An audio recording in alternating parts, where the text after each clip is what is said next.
रौनक रमज़ान में खुशामदीद कहेंगे। मैं हूं आपके साथ अनम काज़मी। उम्मीद करते हैं आप सब बिल्कुल ठीक ठाक होंगे, खैरियत से होंगे और उम्मीद करते हैं कि आपके रोज़े भी बखैर आफियत गुजर रहे होंगे। मेरी तरफ से, मेरी पूरी टीम की तरफ से दूसरे अशरे का पहला रोज़ा आप सबको बहुत बहुत मुबारक हो। आज हम जिस मौजू पर बात करने जा रहे हैं, जब मेरी टीम ने कल मेरे साथ ये टॉपिक डिस्कस किया तो पहली चीज़ जो मेरे जहन में आई थी वो ये आई थी कि हमें बचपन से ही एक आयत पढ़ाई जाती थी, बमा तर्जुमा, जिसका तर्जुमा कुछ यूँ था कि एक दूसरे की गीबत ना किया करो और तुम में से कौन चाहेगा कि वो अपने मुर्दा भाई का गोश्त खाए। ये आयत करीमा पूरे दिन से मेरे जहन में चले जा रही थी और मैंने सोचा था कि जब मैं आऊँगी और शो करूँगी तो सबसे पहले जो है वो इसी आयत से, क्योंकि मेरा ख्याल है हमारे बच्चे को इस आयत का तर्जुमा तक पता है। जब भी कभी बच्चों को पढ़ाया जाता है तो उन्हें तलकीन की जाती है कि जनाब गीबत एक दूसरे की नहीं किया करें। आज हम देखते हैं कि हमारे माशरे में जितनी अफरा तफरी है, रिश्तों में बिल्कुल भी एहतराम नहीं रहा। फिर हम बात करें कि हमारे माशरे में जो तमाम तर बिगाड़ों की वजह है, ख़ासकर कोई शख्स एक दूसरे से मुखलिस नहीं है, तो ये तमाम तर बिगाड़ जो हैं वो इस गीबत की वजह से हैं। एक आयत करीमा तो मैंने आपको पढ़कर बताई, दूसरी हदीस एक ऐसी थी जिसको पढ़ के मैं खुद भी बहुत हैरान हो गई थी। वो हदीस क्यों थी कि गीबत जो है वो जिना से भी बड़ा गुनाह है। आजकल अगर आप देख लें, हमारी फैमिली गैदरिंग्स देख लें, आप हमारे सो कॉल्ड मीटअप्स देख लें, तो वो ऐसा लगता है कि जैसे गीबत करने के लिए ना कोई गढ़ बना दिए गए हैं जहाँ पर हम बैठते हैं और सिर्फ एक दूसरे की बुराई करते हैं, एक दूसरे की चुगली करते हैं, एक दूसरे की पीठ पीछे बात करते हैं। इवन अगर आप किसी को कॉल भी कर रहे हैं तो कॉल पर भी बैठकर किसी न किसी की बात या बुराई कर रहे होते हैं। तो ये सिचुएशन हमारी जो है वो इतनी कॉमन हो चुकी है, इतनी ज़्यादा हो चुकी है कि इसकी वजह से हमारे माशरे में एक अजब आलम है, एक अफरा तफरी का आलम है, कोई शख्स किसी के साथ मुखलिस नहीं है। तो आज हम जो है इसी मौजू के हवाले से बातचीत करेंगे। मैं तो जानती हूँ कि जब कभी ऐसी कोई बात होती थी, ऑब्वियसली किसी भी शख्स को कोई बात बुरी लग सकती है। मैं कभी भी अपने वालिदैन से या कोई भी बातचीत करूँ और किसी की बुराई करूँ, क्योंकि भाई हम इंसान हैं, मुझे लगता है कि वो वाहिद गुनाह है जिसमें लज्जत भी बहुत ज़्यादा है, क्योंकि इसके बगैर इंसान रहता भी नहीं है। तो मैं कभी अपने वालिदैन से जब किसी की गीबत कह लें या बुराई कह लें तो करती, तो हमारे बड़े बूढ़े हमें यही कहा करते थे कि बेटा छोड़ें, क्यों आप अपने गुनाह बढ़ा रही हैं और दूसरे के गुनाह कम कर रही हैं, और कहते थे कि बात को जाने दें। तो आज हम इस मौजू पर बात इसलिए कर रहे हैं कि किस तरह हम अपने आप को, अपनी ज़ात को इस नासूर से पाक कर सकते हैं और किस तरह जो है वो हम इस माशरे को इस बुराई से पाक कर सकते हैं। इंटेंशनल एफर्ट करके अपने अंदर इस आदत को डेवलप कर सकते हैं कि हम लोगों की बुराई करना छोड़ दें। फिर देखिए आपको आसपास भी कितनी चीज़ों में पॉजिटिविटी नज़र आना शुरू हो जाएगी। आपको ऐसा लगेगा कि दुनिया अच्छी है, लोग अच्छे हैं, और जब आपकी सोच अच्छी हो तो फिर वो सोच अच्छी एक अच्छे माशरे को भी तश्कील देती है। तो आज हम इसी हवाले से बातचीत करेंगे।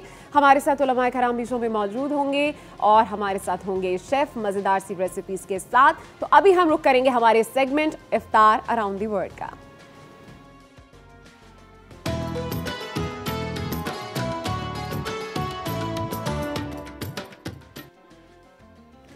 किचन काउंटर पर हम आ चुके हैं और हमारे साथ मेरे फेवरेट शेफ मौजूद हैं, शेफ मुमताज़। अस्सलाम वालेकुम, कैसे हैं आप? बहुत बीच लग्जरी से हमारे साथ शेफ मुमताज़ आते हैं और मज़े की रेसिपीज़ लेकर आते हैं। शेफ मुमताज़, क्या बना रहे हैं आप और क्या लेकर आए हैं आज? आज हम आपको एशियन मीट बॉल्स बनाना सिखाएंगे। एशियन मीट बॉल्स जी, उसको दिखाएंगे और उसकी जो सॉस है जिसके साथ उसको रैप अप करेंगे वो भी आज आपको सिखाएंगे। ठीक है, तो स्टार्ट करें? बिल्कुल स्टार्ट कीजिए। सैनिटाइज कर लें। यस, ये बहुत ज़रूरी है, सैनिटाइज करके ही, खासकर आप जब मीट की चीज़ें इस्तेमाल कर रहे होते हैं तो कोशिश करें कि आप पहले जो है वो सैनिटाइज ज़रूर कर लें अपने हाथों को। अच्छा, स्टार्ट लेते हैं। बिस्मिल्लाह। अच्छा, ये क्यूमिन है, कुटा हुआ है, इसको हमने थोड़ा सा तवे के ऊपर थोड़ा सा भून लिया। इसको हाफ टी स्पून ज़्यादा नहीं, ये ले ली। इसके बाद धनिया है, कोरिएंडर, ये भी कुटा हुआ। अच्छा, ये एशियन है तो स्पाइसेस भी हम अपने एशियन। अच्छा, ये ऑनियन है, ऑनियन तकरीबन हम तीन चार स्पून ले लेंगे। टीस्पून है, टीस्पून ही इस्तेमाल कर रहा हूँ। ठीक है, सही। तो ये ग्रीन ऑनियन है, ग्रीन ऑनियन तकरीबन इससे हाफ ले लेंगे। तकरीबन हमने 1 टीस्पून ले लिया। राइट। आखिर में ये कॉर्नफ्लावर, आखिर में इसके बाद सॉल्ट भी डालना है। ये 2 स्पून हमने कॉर्नफ्लावर जो है बाइंडिंग एजेंट है। ठीक है, तो इसलिए हम इसको जो है इतना ही सिर्फ यूज़ करेंगे कि वो बाइंड हो जाए। इसके बाद सॉल्ट है, नहीं तो कभी भी आप मीट बॉल्स बनाते हैं तो वो टूट जाते हैं। वो टूटे ना, इसके लिए एक अच्छी रेसिपी हमें आज बताई उन्होंने कि आप इसके अंदर कॉर्नफ्लोर ऐड कर देंगे तो आपके जो मीट बॉल्स हैं वो टूटेंगे कभी नहीं टूटेंगे। तो ये हो गया।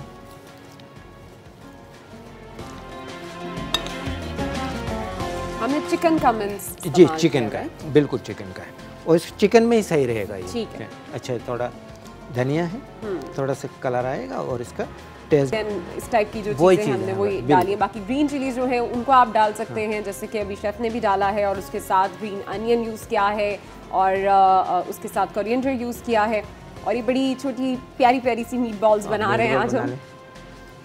आज हमने सोचा कुछ नया और थोड़ा, हाँ, थोड़ा। और पिछले दिनों हमें किसी ने रिक्वेस्ट भी की थी कि जनाब आप अपने शो में कोफ्ते बनाएं। तो मेरा ख्याल है कि उससे मिलती जुलती रेसिपी है ये। तो चले जनाब, आपकी फरमाइश के मुताबिक हमारे यहाँ पे मीट बॉल्स आज बन भी रहे हैं। हमारे एशियन फूड्स वैसे भी बड़े मज़ेदार होते हैं, चटपटे होते हैं, स्पाइसी होते हैं, और ख़ासकर जब भी कभी कोई बाहर से आते हैं, हमारे फ्रेंड्स हों या फिर रिलेटिव्स हों, तो वो आकर यहाँ के खाने बहुत शौक से खाते हैं कि आप लोग काफ़ी चटपटे खाने खाते हैं। बट एक चीज़ जिससे उन्हें बहुत ज़्यादा शिकायत है वो ये कि हम ऑयल बहुत ज़्यादा इस्तेमाल करते हैं। लेकिन ऑयल की सब कुछ ऑयल वो मैं अभी रिसेंटली हमारी तरफ एक गेस्ट आए हुए थे, तो उन्होंने यही कहा कि जी हमें समझ में नहीं आता पाकिस्तान में खाना ऑयल में बनता है या ऑयल में खाना बनता है।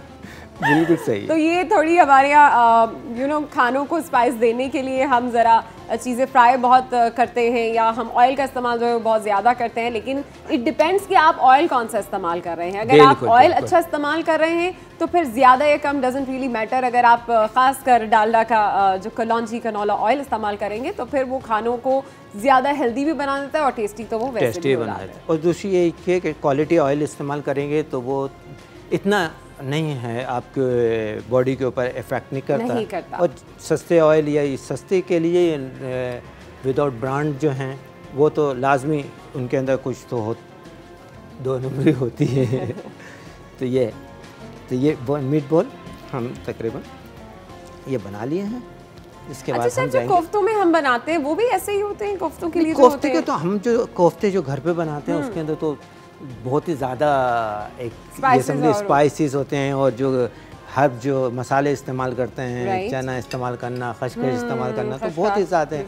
हाँ, अब ये चाइनीज़ हैं, एशियन है, चाइनीज़ कोफ्ते आप कह लीजिए। हाँ, ये समझ लीजिए। तो ये हम लोग ये ज़बरदस्त। मुझे याद पड़ता है कि जब भी कभी मेरी अम्मी घर में कोफ्ते शोफ्ते बनाती थी तो बड़ी मेहनत वाला काम लगता था मुझे। कभी चने की दाल पिस रही होती थी तो खशखाश पिस रही होती थी। तो ख़वातीन जो घर में ऑब्वियसली जो किचन संभालती हैं वो बहुत बाखूबी जानती हैं कि कोफ्ते बनाना कोई आसान काम नहीं है, बहुत मुश्किल और मेहनत तलब काम है। इसलिए हम ज़्यादातर रेडीमेड की तरफ चले जाते हैं। अच्छा, और वैसे आजकल हमने देखा है कि बहुत वाइड रेंज आ चुकी है जो हमारे फ्रोज़न फूड है उसकी भी। और ख़ासकर सबरोसो के हवाले से मैं आपको बताऊं तो सबरोसो जो है उनके बहुत सी नई चीज़ें जो उन्होंने लॉन्च की हैं यहाँ पर आप देख भी सकते हैं। और आई थिंक कि मैंने जो लास्ट ट्राई किए थे वो सबरोसो के कोफ्ते थे, वो बहुत टेस्टी थे। तो आई थिंक कि इनकी बाकी जो चीज़ें यहाँ पर हैं ये भी अगर आप लोग ट्राई करेंगे तो आपको बहुत ही अच्छी। और आज हम आपको सबरोसो का कुछ नए स्टाइल में सर्विंग भी दिखाएंगे कि हाँ किसी के हाँ ज़बरदस्त ज़बरदस्त। वैसे इन लोगों ने ना अभी रिसेंटली मैंने देखा था कि इन लोगों ने कुछ नई कचौरियाँ भी शायद इंट्रोड्यूस कराई हैं सबरोसो ने, तो वो हम ज़रूर आज ट्राई करके देखेंगे कि कचौरी जो है वो इन लोगों की किस तरह की है। तो फ्राई कर लेते हैं इसको। ठीक है जनाब, हम जब तक इन मीट बॉल्स को फ्राई करते हैं हम लेंगे यहाँ पर एक छोटी सी ब्रेक। कहीं मत जाएगा, हमारे साथ रहिए।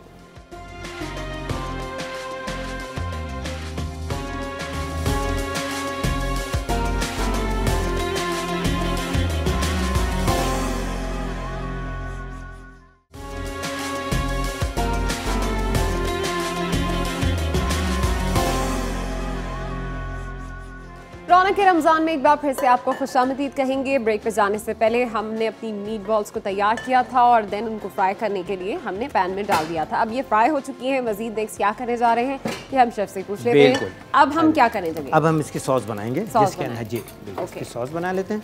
तो उसमें ज़्यादा नहीं 2 मिनट लगेंगे। ये आप देख लीजिए किस तरह मीट बॉल्स को हम लोगों ने फ्राई किया है, ना बहुत ज़्यादा फ्राई किया है ना बहुत कम फ्राई किया है। बहुत ही मिनिमल सा, क्योंकि उसके अंदर ये कीमा है तो बहुत इजीली जो है वो गल चुका है।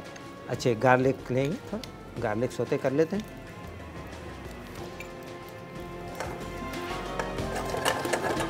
गार्लिक सोते हो गया, ऑलमोस्ट हो गया, थोड़ा हाफ सोते करेंगे। उसके बाद ऑनियन भी इसके साथ सोते करनी है, इसलिए हम ऑनियन डाल देंगे। ठीक है, ऑनियन डाल दिए,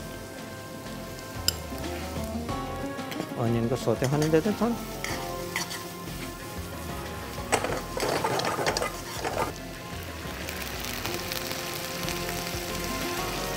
विनेगर डाल दी जी। विनेगर थोड़ा पकाते हैं इसको।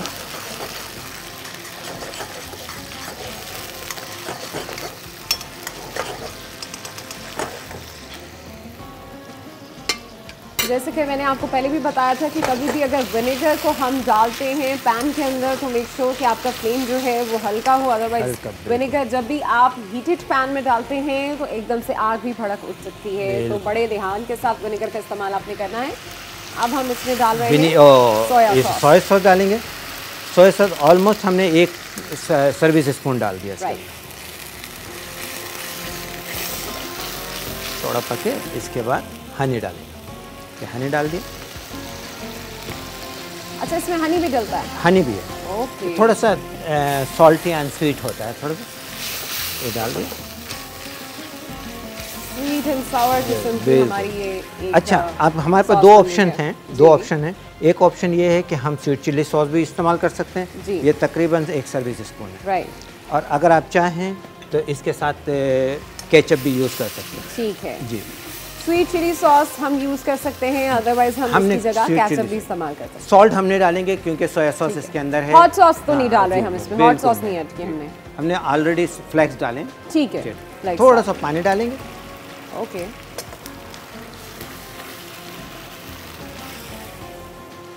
पानी डाल दिया। मीट बॉल अगर कोई कसर रह गई है तो इसके साथ पूरी हो जाएगी।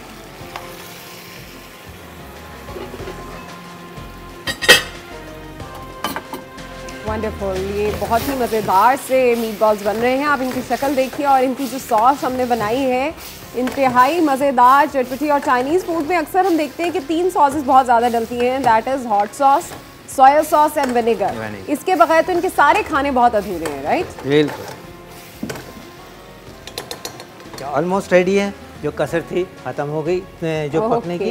ये ग्रीन अनियन डाल दिया है। वंडरफुल। ग्रीन अनियन के थोड़ा सा कोरिएंडर डाल दिया है। और ये हम विद सॉस हमारी मीट बॉल्स रेडी हो गए। ये रेडी हो गया। ज़बरदस्त।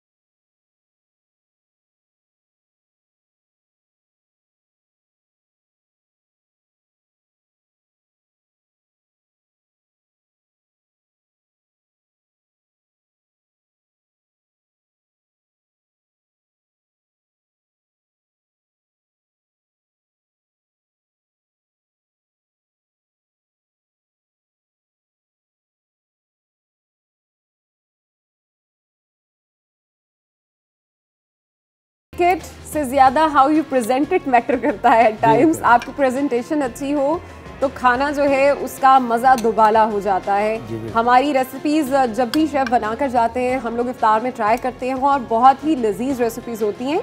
और जिस तरह ये प्रेजेंट करते हैं तो डेफिनेटली मेरा ख्याल है कि जो हमें देखने वाले हैं उनका भी दिल बहुत ललचा जाता होगा कि इतनी मज़ेदार सी चटपटी सी रेसिपीज़ हम अपने इफ्तार में ट्राई करते हैं। और जितनी ये लाइट लोग जब खाएंगे तो आपके टेस्ट बड्स को बिल्कुल सेटिस्फाई करेगा। ये आज की हमारी जो डिश है। जब भी रमज़ान का नाम हम सुनते हैं तो बहुत सी ऐसी चीज़ें हैं ख़ासकर इफ्तार के हवाले से जो हमारे जहन में आती हैं कि जी इफ्तार में कोई चीज़ ऐसी हो, चटपटी सी हो, मज़ेदार सी हो, पर हमें मेहनत ना करनी पड़े। तो यूजुअली लोग रमज़ान से पहले ही तमाम फ्रोज़न फूड अपने घर लाकर रख लेते हैं। तो सबरोसो की एक वाइड रेंज है जिसमें बहुत सारी चीज़ें हैं। और इस बार तो इन्होंने नया इंट्रोड्यूस करवाया है, वो है जनाब कचौरी। जो चिकन कचौरी है उसको अगर आप ट्राई करेंगे आई होप कि आपको वो भी बहुत अच्छी लगेगी। उसके अलावा नगेट्स हैं इनके, और मुख्तलिफ रेंज जो आपके इफ्तार की टेबल को सजा सकती है, तो बिल्कुल आप इनकी प्रोडक्ट जो है वो इस्तेमाल करें। हम श्योर कि आपको डेफिनेटली बहुत अच्छी लगेंगी। इस वक्त हमारे साथ कॉलर मौजूद हैं, अदीबा हैं लाहौर से। अस्सलाम वालेकुम अदीबा, कैसी हैं आप? अच्छा बेटा, बता रही हूँ, मुझे आपका इतना अच्छा लग रहा है, सब्जेक्ट बताया और आप थोड़ा फासले पे, बहुत अच्छा प्रोग्राम।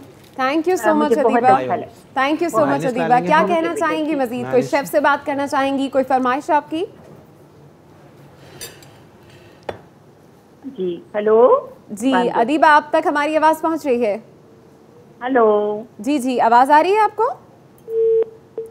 कॉल ड्रॉप हो गई है। बहुत शुक्रिया अदीबा आपकी कॉल का, थैंक यू सो मच आपकी अप्रिसिएशन के लिए और आपके शो को पसंद करने के लिए। शेफ, अब हम किस तरह से बना रहे हैं? चिकन नेगेट्स हम चिकन फ्राई नेगेट्स कर लेते हैं बना, पहले। उसके बाद हम इसके साथ जो इसको ब्लैंकेट करेगा सॉस, वो फिर बनाएंगे, जिसे डायनामाइट सॉस कहते हैं। ठीक है, ज़्यादा कुछ इस्तेमाल नहीं है, 3-4 आइटम्स हैं, हनी है और इसकी चिली सॉस है और मायोनीज है। ओके, बस अभी इसको फ्राई करते हैं, उसके बाद चलते हैं। ज़बरदस्त, very easy to use, very easy to fry, सब कुछ बना हुआ है। और आप जनाब इसको सिंपली लें, सबरोसों की कोई भी प्रोडक्ट लें, खासकर जैसे आज हम ये ट्राई कर रहे हैं, इनके नगेट्स ट्राई कर रहे हैं, तो आप इनको ट्राई कर सकते हैं। सिंपली जब इफ्तार का वक्त हो, उससे 5 मिनट पहले भी आप जाएंगे तो आराम से आपकी चीज़ें बन जाएंगी। ये बहुत सहूलत है, ख़ासकर जितनी गर्मी कराची में पड़ रही है और इतने लंबे लंबे रोज़े हैं। वो ख़वातीन जो घर में बहुत मेहनत करके ये चीज़ें बनाती हैं, तो आपकी मेहनत वो सबरोसों ने आसान कर दिया है। आप इस तरह की प्रोडक्ट ला कर अपने लिए आसानी भी पैदा कर सकते हैं और अपनी इफ्तार की टेबल को मज़ीद रौनक भी बख्श सकते हैं। अभी हम लेंगे यहाँ पर एक छोटी सी ब्रेक, कहीं मत जाएगा, आप हमारे साथ रहिए।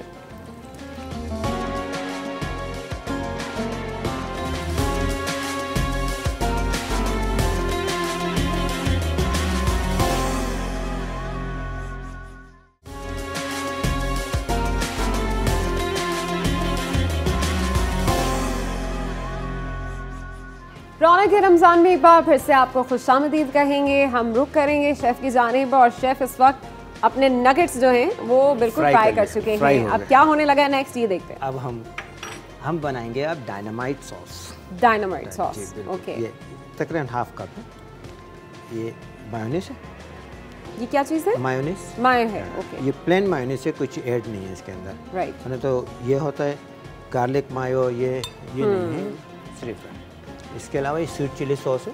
राइट। स्वीट चिली सॉस तकरीबन हम 2 टीस्पून डाल देंगे। जी, तकरीबन 2 टीस्पून। इसकी भी जगह हम केचप इस्तेमाल कर सकते हैं? कर सकते हैं, लेकिन जो उसकी क्वालिटी है वो नहीं आएगी सॉस में, वो जायका नहीं आएगा। जायका नहीं आएगा। हम इसलिए पूछ लेते हैं अल्टरनेट, ताकि हमारे जो नाज़रीन हैं उनके पास जस्ट इन केस अभी बनाना चाह रहे हैं और चीज़ मौजूद ना हो, तो फिर हमारे पास ऑप्शनल क्या क्या चीज़ें हम यूज़ कर सकते हैं, तो हम जानते रहते हैं साथ साथ। ये हनी है, ओके, 1 टीस्पून डाल दें। राइट।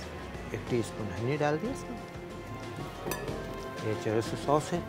कौन सी चिली सॉस भी, चिली सॉस भी हम इस्तेमाल कर सकते हैं अगर चिली सॉस है घर पे। अदरवाइज तो चेरेसो सॉस है, ये मिलती है, चाइना की है, हम मार्केट में अवेलेबल है। ये ज़रा ज़्यादा ही चिल्ली होती है इसके अंदर, तो हम इसको थोड़ा सा डालेंगे और कुछ नहीं है। अब तो जनाब कितने कितने तरह की हमारे पास आ चुकी हैं सॉसेस भी। अगर आप मार्केट में जाएं तो आपको सारी सॉसेस बनी बनाई भी मिल जाती हैं, लेकिन कुछ ऐसी स्पेशल सॉसेस होती हैं जो आप किसी ख़ास प्रोडक्ट के साथ इस्तेमाल कर रहे होते हैं, किसी ख़ास खाने के साथ इस्तेमाल कर रहे होते हैं, तो फिर उसमें थोड़ी बहुत मेहनत तो करनी ही पड़ती है। बिल्कुल। सॉल्ट भी डाल दिया मैंने। ठीक है। अब हम क्या करेंगे, इसको नगेट्स को इसके साथ इसके अंदर डाल देंगे। बिल्कुल, इसको टॉस कर लेंगे इसके साथ। ओके, इसको टॉस कर लेंगे अच्छी तरीके से। हर पीस जो है, अब देखिए सबरोसो के चिकन जो हैं कितने क्रिस्पी हैं, आवाज़ आ रही है। वैसे भी जनाब सबरोसो के किसी भी प्रोडक्ट्स में प्रिजर्वेटिव्स नहीं डाले जाते हैं, और सबसे अच्छी चीज़ ये है कि सबरोसो के सारे प्रोडक्ट्स हलाल हैं और इनको हाथ से ही ज़िबा किया जाता है। बहुत ही अच्छे प्रोडक्ट्स हैं, नेचुरल इंग्रेडिएंट्स के साथ बनाए जाते हैं और सिर्फ नेचुरल स्पाइसेस ही इसके अंदर ऐड किए होते हैं। बिल्कुल। अच्छा, थोड़ा सा ग्रीन अनियन डाल देंगे। ओके, अपनी टेलीविजन स्क्रीन्स पर आप देख सकते हैं कि इसकी सॉस के लिए डायनामाइट सबरोसो के जो हमने नगेट्स बनाए हैं उनके लिए हमने सॉस में क्या क्या इंग्रेडिएंट्स डाले हैं वो भी आपने देखा। ये तो बड़ी ही ज़बरदस्त शक्ल के हमारे पास बन चुके हैं। खा के देखिएगा आप क्या। अच्छा, नगेट्स वैसे भी बच्चे बहुत शौक से खाते हैं और इफ्तार में तो क्या ही बात है। अगर हमारी टेबल सजी हो इस टाइप की मज़ेदार सी डिशेस के साथ तो क्या ही बात है। अब तो चले जनाब, हमारी recipe is almost ready. Almost ready है, अच्छी है, आप ट्राई कीजिएगा। और सामीन भी जो व्यूवर्स हैं जो देख रहे हैं वो भी ट्राई कीजिए। बहुत ज़बरदस्त सॉस है ये, जिसके साथ ये मिक्स होके बनाई गई। Very nice. ये हो गया। थोड़ी सी गार्निश करेंगे इसके। गार्निश क्या है, थोड़ा सा ग्रीन ऑनियन डाल देंगे इसके। लवली। ये आपकी सेकंड रेसिपी भी सप्रोसे की रेडी है। ज़बरदस्त। तो आपने देखा जनाब, आज हम लोगों ने एशियन मीट बॉल्स बनाए हैं और उसके साथ डायनामाइट सब्रोसो के नगेट्स बनाए हैं। दोनों रेसिपीज़ बहुत ज़बरदस्त हैं, बहुत मज़ेदार हैं। आई होप कि अगर आप लोग भी अपने घरों में ट्राई करेंगे आप लोगों को भी ये रेसिपीज़ बहुत अच्छी लगेंगी। इफ्तार अराउंड द वर्ल्ड में आज हमारी जो डिश थी वो एशियन थी और बहुत ही मज़ेदार, चटपटी सी, स्पाइसी थी, टैंगी सी, स्वीट एंड सावर सी। तो सारे फ्लेवर जो है वो एक साथ हमें आज टेबल पर मिल जाएंगे। आज सारे कंबाइन कर दिए, सब हमने मिला दिए, सारे बड़े मजेदार भी है, चिल्ली भी है, सॉल्टी भी है, हाँ, और फिर फ्राई भी है, फ्राइड भी हैं। भाई फ्राइड तो हमें बहुत चाहिए होती हैं चीज़ें। जब इफ्तार हो तो हमारी टेबल तो सजी होनी चाहिए इफ्तार आइटम्स के साथ। तो इफ्तार आइटम्स में हमें पकौड़े भी चाहिए, हमें समोसे भी चाहिए, हमें वो कचौरी भी चाहिए। कचौरी भी सब्रोसो की है, ये भी है। आई थिंक कि सारी रेंज जो है वो सब्रोसो के पास ऑलमोस्ट सारी ही है उनके पास। चिकन पकौड़ा, ओ गॉड, इनको बनाना भी ना एक आर्ट है। चिकन पकौड़ास बनाने के लिए भी ना आपको प्रॉपर मैरिनेशन के साथ ये सब कुछ करना पड़ता है, बट इट्स टू इजी कि आप जो हमारे फ्रोज़न फूड है जिस तरह के सब्रोसो ये ले आएँ। तो डेफिनेटली जो हेल्दी फूड है हमें फ्रोज़न में भी ये चूज़ करना पड़ता है कि कौन सा हेल्दी हम प्रोडक्ट जो है वो इस्तेमाल कर रहे हैं जिसका हमें लॉन्ग टर्म कोई साइड इफेक्ट नहीं होगा। तो ये टोटली नेचुरल इंग्रेडिएंट से बने होते हैं और जो स्पाइसेस हैं वो भी इसमें बहुत ही हेल्दी और अच्छे स्पाइसेस डाले जाते हैं। Thank you so much chef, आप हमारे साथ थे और आज मज़ेदार सी रेसिपी से आपने हमें बहुत ही महसूस किया। बहुत शुक्रिया आपका। इफ्तार में ट्राई कीजिएगा। ज़रूर ट्राई करेंगे, ज़रूर ट्राई करेंगे जनाब। बस कुछ ही देर में हमारे कराची में भी इफ्तार का वक्त हो जाएगा, तो हम लोग अपनी इफ्तार करते हैं, आप लोग भी इफ्तार कीजिए। मिलते हैं ब्रेक के बाद।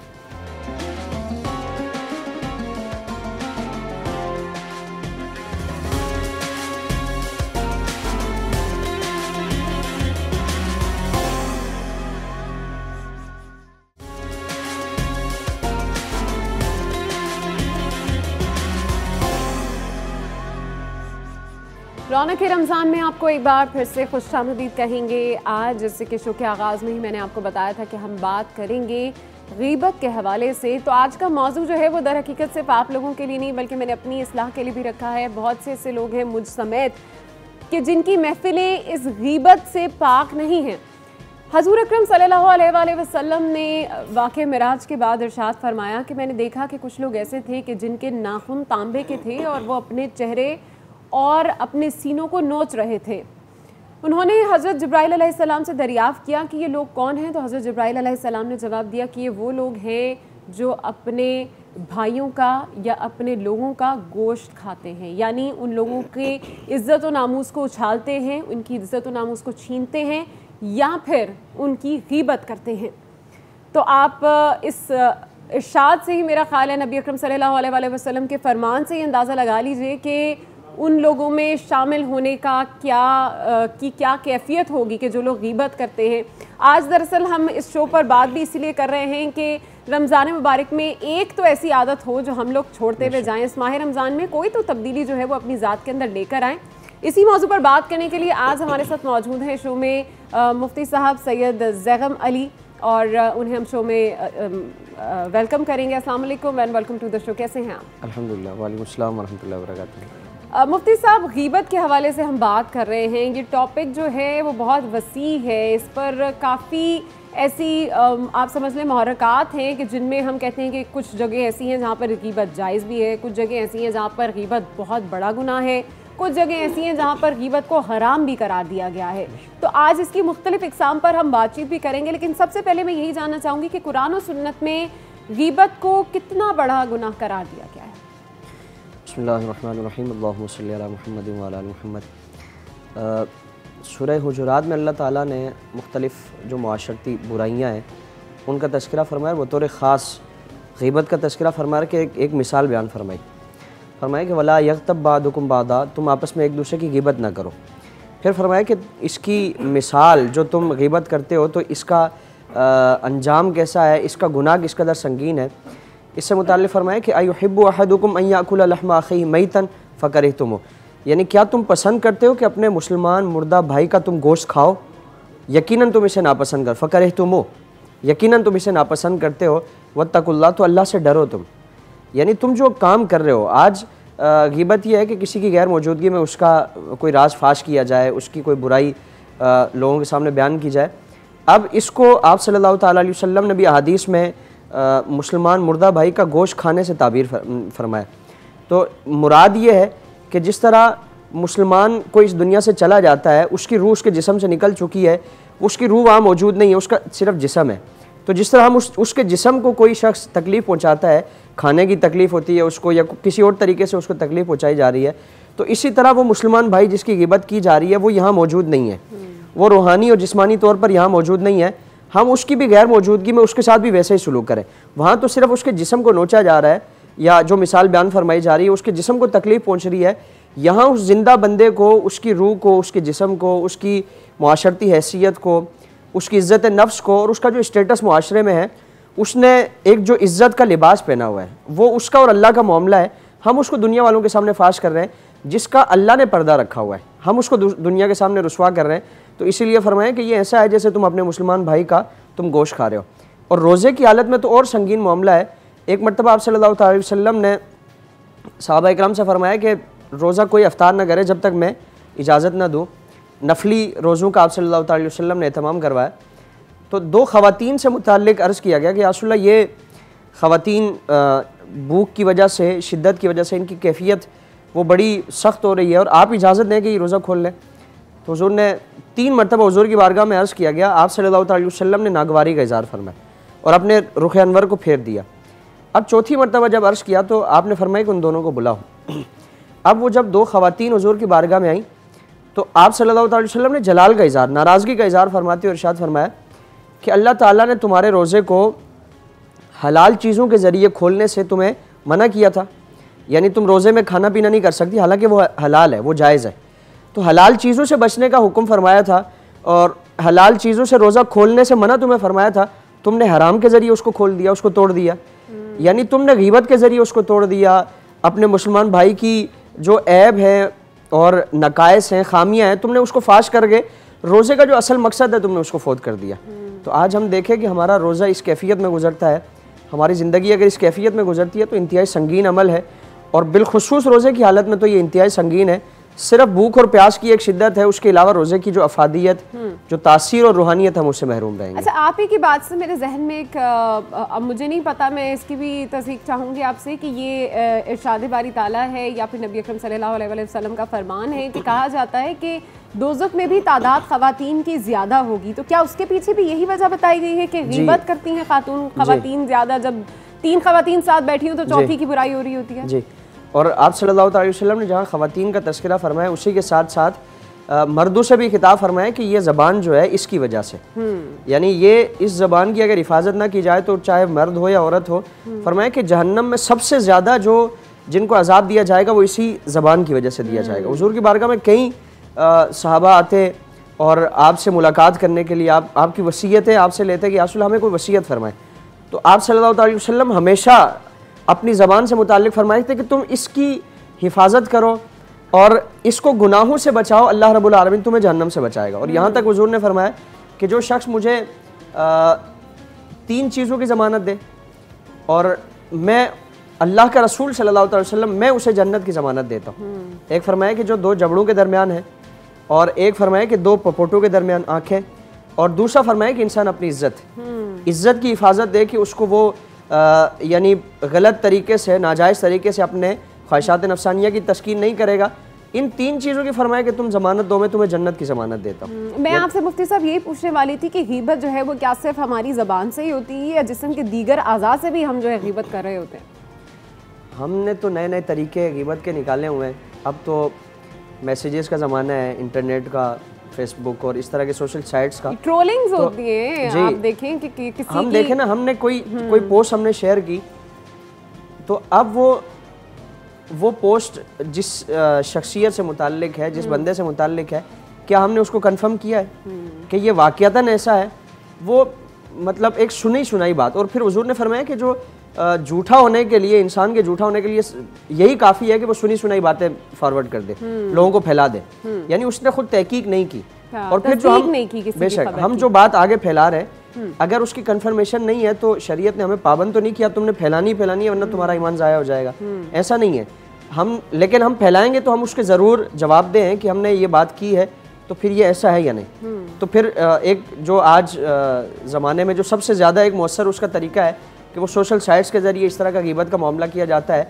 खुदा न खास्ता अगर किसी में ऐसा मामला भी है, हमें पता भी है, फिर भी हम उसका प्रचार करें तो ये ग़ीबत है।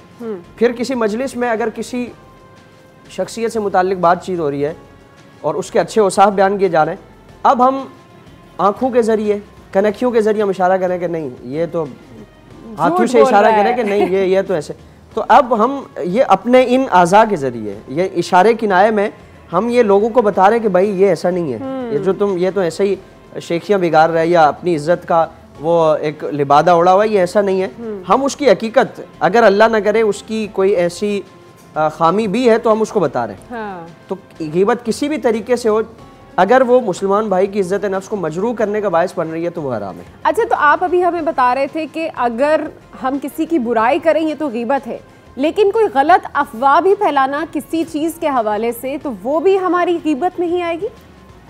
गलत अफवाह तो ये एक झूठी खबर से मुताल्लिक है। किसी शख्सियत से मुताल्लिक अगर कोई गलत बात है तो वो तो बोहतान हो जाएगा। एक यानी उसकी ज़ात में वो चीज़ पाई नहीं जाती, हमने अपने तौर पर वो चीज़ उससे मंसूब करके वो कर दी, तो ये तो बोहतान है। और ये बोहतान यानी किसी पर झूठा इल्ज़ाम लगाना। बोहतान और ग़ीबत मुख्तलिफ चीज़ें हैं।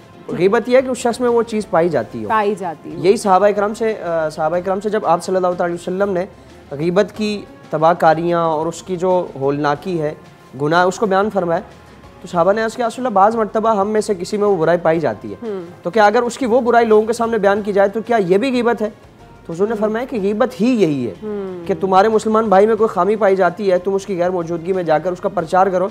अगर उसमें नहीं पाई जाती तो फरमाया कि वो बोहतान है, जो उससे बड़ा संगीन गुनाह। अभी तो हमारे यहाँ लोग कहते हैं कि भाई हमने कौन सा झूठ कहा है, हमने तो सच कहा है, उसके अंदर ये आदत है तो है।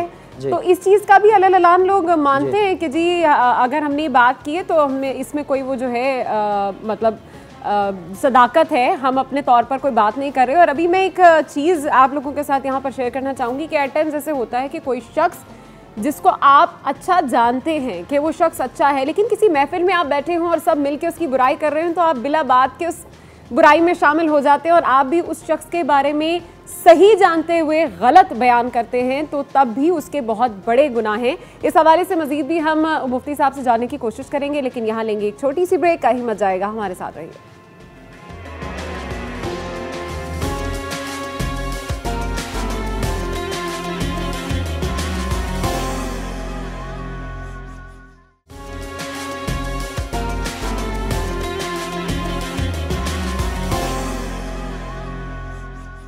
ब्रेक पे जाने से पहले मैं उन लोगों के हवाले से बातचीत कर रही थी कि जो अलग कहते हैं कि जनाब हम ग़ीबत नहीं कर रहे बल्कि हम तो सच ही कह रहे हैं।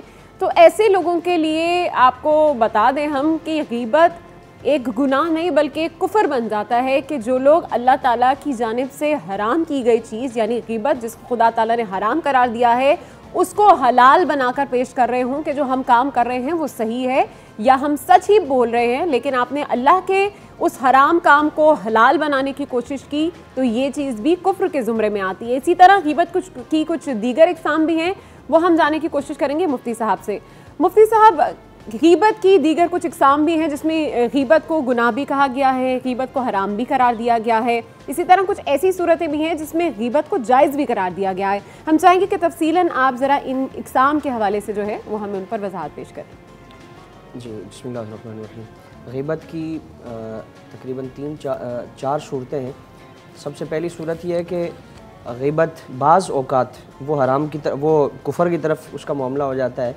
जैसे किसी शख्स को अगर कुरान करीम का जो हुक्म अल्लाह रब्बुल आलमीन का गीबत की हुर्मत से मुताल्लिक पता है, इसके बावजूद वो गीबत को हलाल समझते हुए, गीबत को जायज़ समझते हुए अगर वो कर रहा है, यानी उसका वो हुक्म, वो फरमाने बारी ताला, उसकी वो सारी कैफियत, उसके बावजूद वो फिर उसको हलाल समझता है, तो ये यकीनन जो कुरान का हराम किया हुआ मामला है उसको हलाल समझना है, जो कि कुफर है। तो अगर किसी का मामला, किसी ने गीबत का मामला अगर इस तौर पर किया तो इंसान वो दायरे इस्लाम से खारिज हो जाएगा। फिर गीबत की एक सूरत मुनाफ़क़त की है कि हम किसी को अच्छा तो जान रहे हैं, लेकिन वो गीबत में वो हमारे नज़दीक अच्छा है, लेकिन हम उसकी बुराइयों का प्रचार कर रहे हैं, तो हम उसके आमने सामने जब जाते हैं, हम बड़ी अच्छे तरीके से उससे मिलते हैं और उसके पीठ पीछे हम इस तरह का मामला कर रहे हैं, तो ये एक तरह की मुनाफ़क़त है कि हम उसके साथ मुनाफिक का रवैया अपना रहे हैं। दोगला जिसे कहा जाता है कि वो मुंह पे कुछ है, पीठ पीछे कुछ है। फिर इसी तरह बाज़ गीबत की सूरतें हराम तो ये है कि जो कुरान करीम में इसकी हुर्मत को बयान फरमाया गया, गीबत की बाज़ सूरतें जायज़ हैं और उसमें ये शरीयत इजाज़त देती है कि आप उसके ऐब को बयान कर सकते हैं उसकी गैर मौजूदगी में।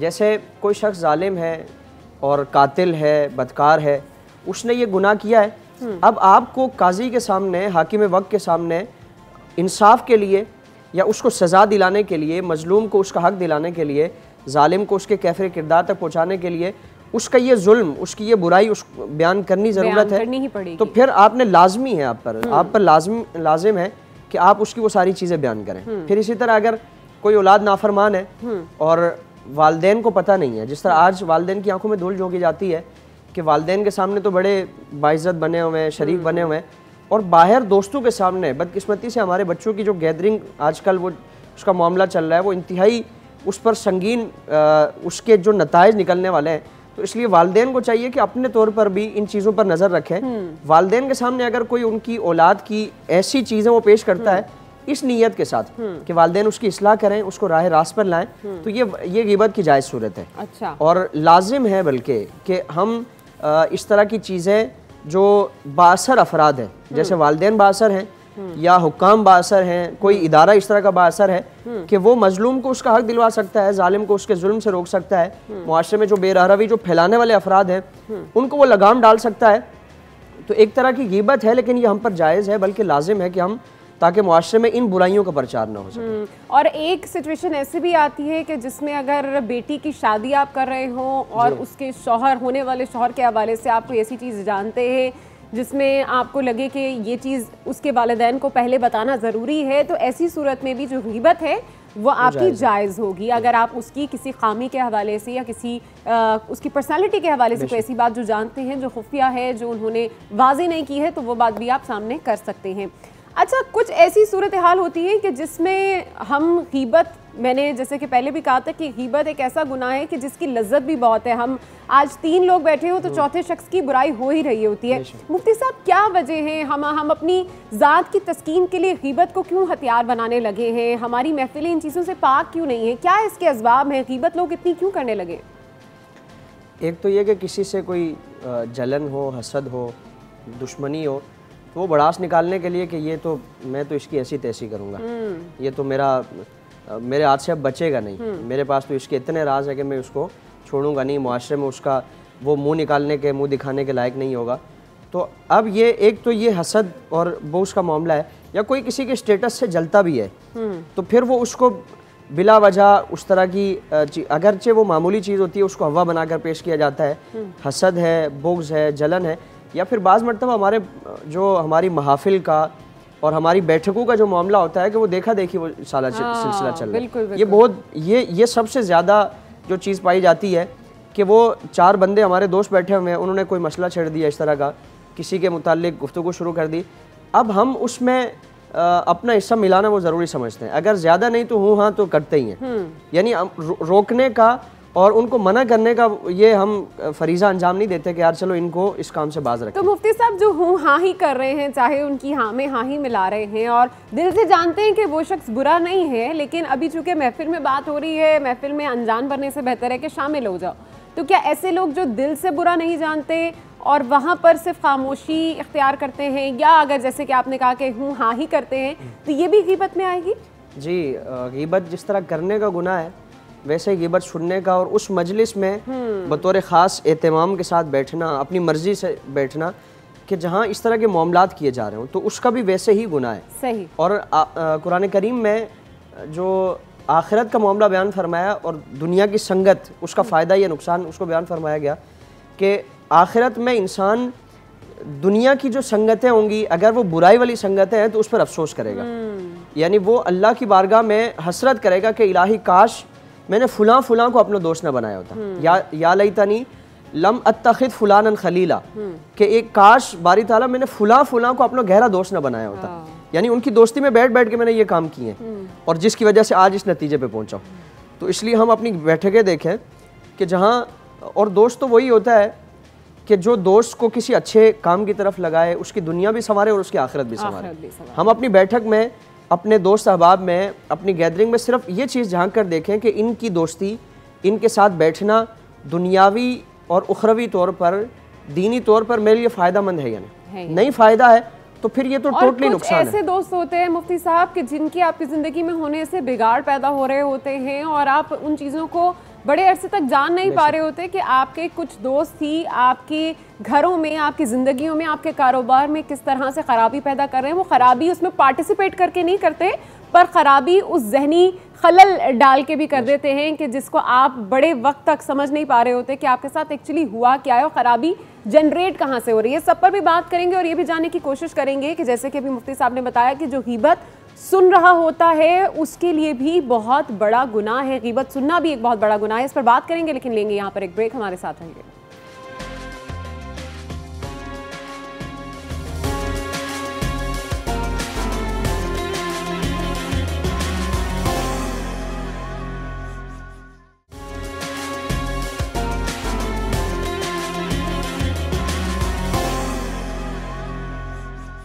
ब्रेक पे जाने से पहले मैं बात कर रही थी कि जिस तरह गीबत करना हराम है उसी तरह गीबत का सुनना भी हराम है। हमें हुक्म है कि जब किसी महफिल में गीबत की जा रही हो तो उस महफिल में जो शख्स गीबत कर रहा हो उसको मना किया जाए कि गीबत ना की जाए, और अगर वो शख्स फिर भी बाज ना आए तो फिर आपको उस महफिल से अलग होने की, उस महफिल को छोड़ जाने की भी इस्लाम में इजाज़त दी गई है। लेकिन हमारे यहाँ बहुत से ऐसे लोग हैं कि जो आइसोलेशन के डर से अपनी उस महफिल को छोड़ना नहीं चाहते और वो चाहते हैं कि अगर हम इनमें भी नहीं रहेंगे तो शायद हम तन्हा हो जाएंगे, जबकि कहा यही जाता है कि आपकी बुरी कंपनी से या आपकी बुरी सोहबत से बेहतर है कि आपकी तन्हाई आप इख्तियार कर लें। लेकिन ये करना कितना मुश्किल है और लोग क्यों नहीं कर पाते, इतनी हिम्मत क्यों नहीं जुटा पाते, इस सब पर हम बात करेंगे मुफ्ती साहब से। मुफ्ती साहब, बात तो हकीकत है कि अगर हर तरफ ही बुराई है और आप अकेले ही उसमें तन्हा हो और आप इस तरह का प्रचार करेंगे कि जी हम उठ के जा रहे हैं, बाइकआउट कर रहे हैं इस महफिल का, हम नहीं बैठेंगे, तो वाकई इस माशरे में तो रहना बड़ा मुश्किल हो जाएगा। मुश्किल नहीं होगा बल्कि मज़ीद आसानी पैदा हो जाएगी, क्योंकि ग़ीबत करने वालों को शय उस वक्त मिलती है जब हम उनका हिस्सा बन जाते हैं। हम अगर 2-4 इस तरह की बैठकें छोड़ेंगे और इस तौर पर बतौर एहतजाज छोड़ेंगे कि नहीं आप ये काम कर रहे हैं तो मैं इस काम में शरीक नहीं होना चाहता, चूँकि जहाँ इस तरह की अल्लाह की नाफरमानी होगी तो वहाँ अल्लाह ताला की तरफ से रहमत नाजिल नहीं होगी, वो मजलिस अल्लाह की रहमतों से महरूम होगी। इस तौर पे अगर बतौर एहतजाज वहाँ से उठ के चला जाता है तो फिर उनको भी एहसास होगा, 1-2 मरतबा ये जाएगा तो उनको एहसास होगा कि यार इसने अगर इस काम में हिस्सा मिलाना और इसमें शरीक होना गवारा नहीं किया तो यकीनन ये नापसंदीदा काम है। तो इसलिए या तो उनको रोके या फिर वहाँ से उठ के चला जाए। अगर उठ के जाना भी मुमकिन नहीं है तो फिर वो ज़िक्र अज़कार करे, वो अपने आप को, अपनी तवज्जो वो यकसुई के साथ अल्लाह रब्बुल आलमीन के ज़िक्र में शामिल हो जाए। कुरान करीम में फरमाया कि इन सारी चीज़ों से मुताल्लिक, यानी इंसान की समाज से मुताल्लिक भी सवाल किया जाएगा। फरमाया कि इन्ना समा वल बसरा वल फुआदा कुल्लु उलाइका काना अन्हु मसूला, कि इंसान की आँखों से मुताल्लिक, इंसान की समाज से मुताल्लिक और दिल में जो किसी से बारे में कोई बुरे ख्यालात आ रहे हैं, यानी किसी के बारे में कोई बदगुमानी कर बैठा है, किसी के बारे में इंतहाई किसी की इस तरह की किरदार कुशी से मुताल्लिक उसके मज़मूम इरादे हैं, तो फरमाया कि इन सारी चीज़ों से मुताल्लिक सवाल किया जाएगा। यानी हम किसी मजलिस में बैठकर अगर समाज के ज़रिए भी शरीक होते हैं तो उसका हमसे मुआवजा। बिल्कुल जनाब, इस हवाले से कहा जाता है कि सिर्फ सवाल उससे नहीं होगा जिसने गीबत की, बल्कि सवाल उससे भी होगा कि आपने गीबत सुनी क्यों, आप उस जगह पर मौजूद क्यों थे और आपने कोई अपनी जानिब से एहतजाज क्यों नहीं किया। तो गीबत सुनने वाले पर भी गीबत उतनी ही हराम है। इस हवाले से हम मज़ीद भी जानते हैं कि गीबत से बचा किस तरह से जाए, हम क्या कर सकते हैं अपने आमाल के अंदर, अपनी ज़ात के अंदर, अपने आप को, अपनी शख्सियत को इतना मजबूत किस तरह से कर सकते हैं कि हम कहीं पर ये बोल्ड स्टेप लें तो हम कमज़ोर ना पड़ें, क्योंकि जिस महफिल मैंने आपसे बात की थी उस महफिल से हम उठ के जाएं तो उसके बाद हमारी भी गीबत शुरू हो जाती है। हाँ, अलमिया यही है। और इसमें अपने तौर पे तो ये कोशिश की जाए कि जब भी इस तरह का अगर नफ्स व शैतान के बहकावे हैं और इंसान इन कामों में अगर लगने का उसका इरादा हो तो फिर इसका जो अंजाम है वो फ़ौरन जहन में ले आए कि ये काम इतना गुनाह वाला है। इसका अंजाम ये है कि खुदा न खास्ता अगर मैंने ये काम कर लिया तो फिर वो जो सज़ा है अल्लाह ताला की तरफ से मुझे दी जाएगी। और फिर एक और चीज़ जो हम तसव्वुर में लाएं कि हदीस मुबारका में फरमाया कि जो किसी बंदे की ऐब पोशी करता है, ऐबों को छुपाता है, तो अल्लाह ताला उसके ऐबों को छुपाता है।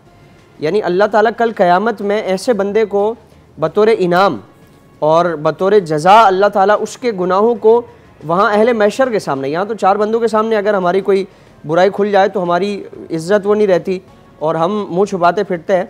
आखिरत का मामला तो इतना संगीन होगा कि पूरी कायनात वहाँ खड़ी है, उनके सारे फैसले होने हैं। तो फरमाया कि जो दुनिया में किसी की ऐब पोशी करता है, पर्दा पोशी करता है, तो अल्लाह ताला वहाँ उसकी पर्दा पोशी फरमाएगा। बिल्कुल, ये तो मुस्लिम शरीफ में हमारे हजूर अकरम सल्लल्लाहु अलैहि वसल्लम की हदीस भी है कि जो शख्स दुनिया में किसी की पर्दा पोशी करेगा तो क़यामत के दिन अल्लाह ताला हश्र में उसकी पर्दा पोशी करेगा।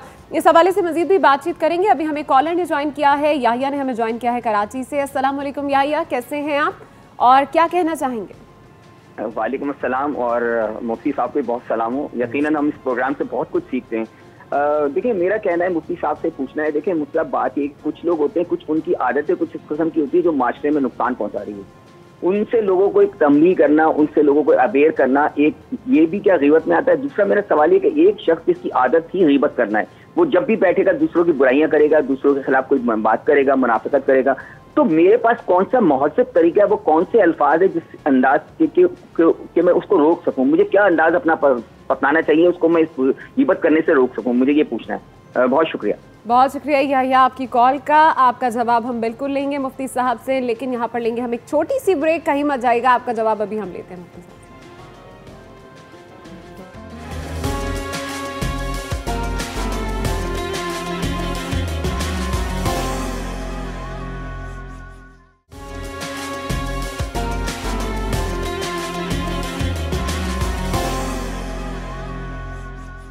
शो में आपको एक बार फिर से खुशामदीद कहेंगे। ब्रेक पे जाने से पहले याहिया ने हमें कॉल की थी, उनका जवाब हम मुफ्ती साहब से पहले ले लेते हैं, फिर अपनी गुफ्तगू का आगाज़ करेंगे।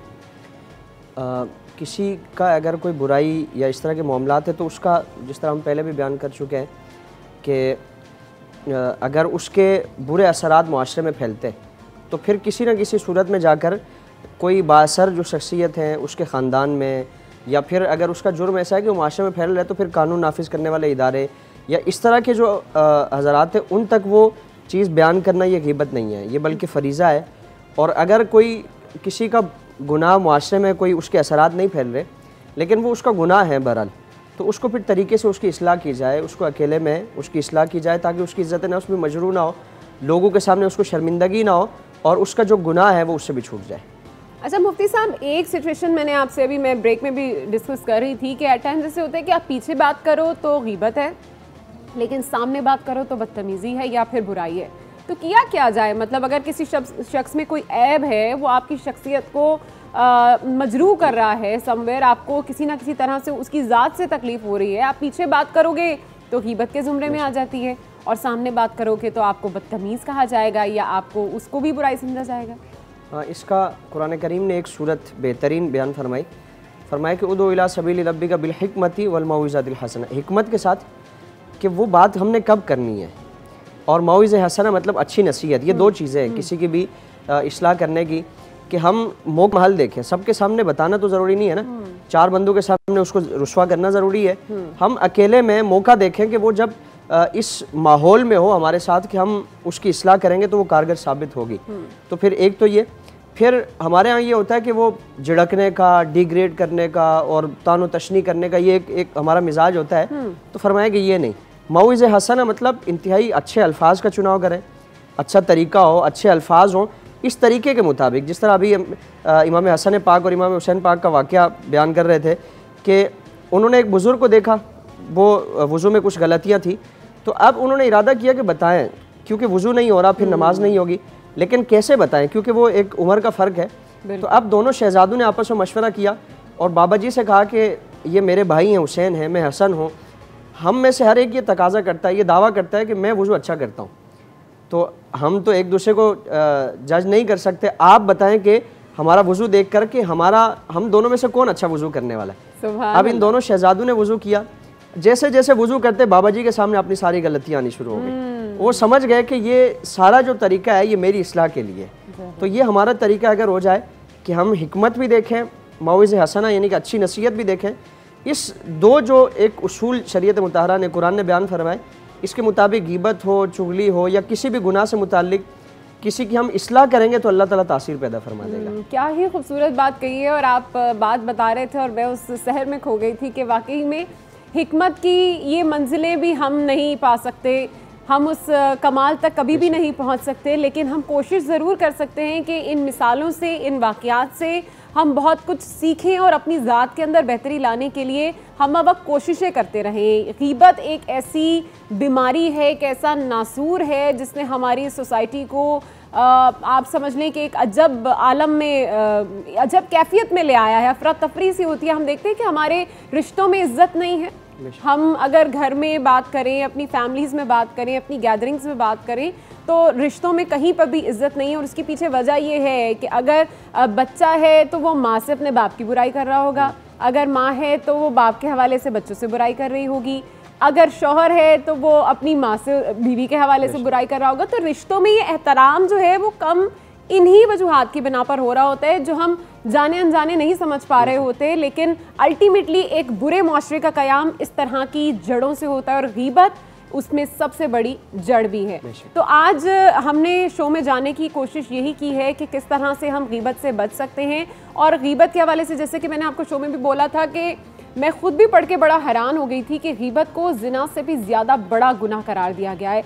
इस पर ज़रा सी वजाहत ले लेते हैं मुफ्ती साहब से। मुफ्ती साहब, ज़िना से भी बड़ा गुनाह ग़ीबत को कहा गया है? जी, ये बदकारी का जो मामला है, ये दो बंदों का गुनाह है जो उन्होंने खुफिया और पोशीदगी में किया है, और वो आपस में इस गुनाह को जानने वाले हैं, और अल्लाह रब्बुल आलमीन की ज़ात है जो इस गुनाह को जानती है।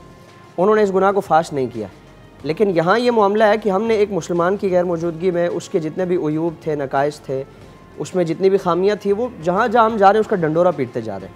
तो ये तो दो बंदों का गुनाह है, दो बंदों के दरमियान पोशीदा है।